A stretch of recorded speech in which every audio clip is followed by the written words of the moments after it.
Greetings everyone, I'm Bishop Eric Kincaid Clark, and today's Megabyte comes to us from Exodus 27, out of the story of Moses, where Moses is erecting, he's building the tabernacle.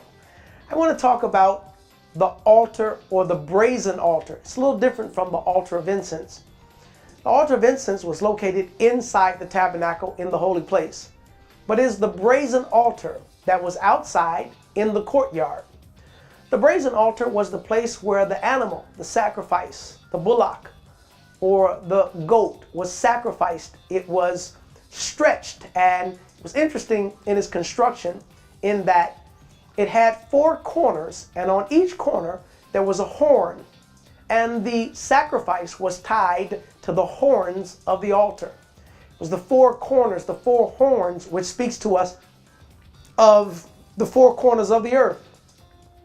That Jesus Christ, the New Testament parallel to the Old Testament brazen altar, Jesus Christ becomes our sacrifice, who's nailed to the cross, and he dies for the sins of the whole world. Also, it is the brazen altar that speaks to us of sacrifice.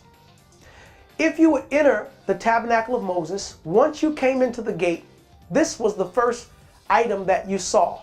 It was the brazen altar, the place of sacrifice. The principle that we're taught here is that you cannot serve God without sacrifice. I know there is a modern teaching, or I would like to call a pseudo-gospel, where a part of the gospel message is preached.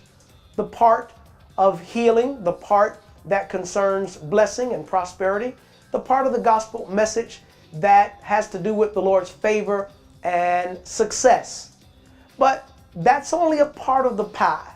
There's another part of the gospel message that has to do with sacrifice. You know, you can't serve God without sacrifice. There's something that you have to give up to serve God. We have to give up our worldly lifestyle. We have to give up sin. We have to give up sometimes ungodly or unhealthy toxic relationships. We have to give up. And even when it comes to worshiping God, there's a part where we give and show our appreciation. But then there's a part of our worship that has to do with sacrifice. I'm reminded of Abraham, who was called upon to worship God by sacrificing his child.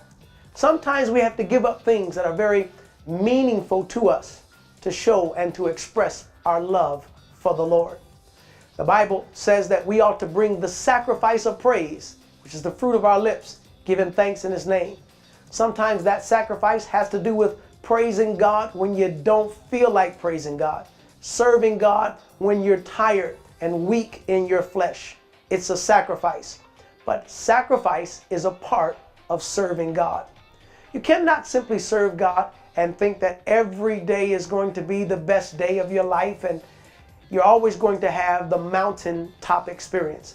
There will be times that you will go through the valley. There will be some low times, and serving God will seem like a sacrifice. Well, that's a part of it. Sacrifice yourself. As a matter of fact, the Bible exhorts us in the book of Romans, chapter 12, to present our bodies a living sacrifice, holy and acceptable unto God. That's our reasonable service. So it is the brazen altar that represents sacrifice, dying to our flesh, dying to ourselves, or serving God by giving up something and sacrificing unto the Lord. Make sure you keep the brazen altar in your life. Make sure that you understand a part of your service to God is sacrificing yourself, your time, your treasure, and even your talent unto the Lord. I want you to go to my website, ekcministries.org, and continue to feed yourself with more rich spiritual content, as I want to maximize or help you maximize your potential in God. Also, I would like to become your destiny connection. I'm always looking for those that will partner with us by sowing $5 a month, $20 a month, even a tithe unto the Lord, that will help us continue to do what God has called us to do. and that is to preach the everlasting gospel of Jesus Christ. Finally, would you share this megabyte and share the ministry content on all of the media platforms if you would?